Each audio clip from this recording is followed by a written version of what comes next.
whipped cream is super important because in plumbing we deal with vacuums. There's a lot of vacuums in plumbing, peristaltic pumps, medical gas, brine line flow controls. There's central vac systems what people have in their house, which is done with PVC. Obviously shallow well and jet pumps.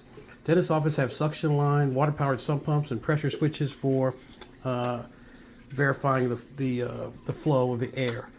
All this can be done with shaving cream, which we've done for years, but it's better to do Cool Whip wide because on some of this medical gas, we don't want alcohol getting in the lines, and Cool Whip doesn't apply for that.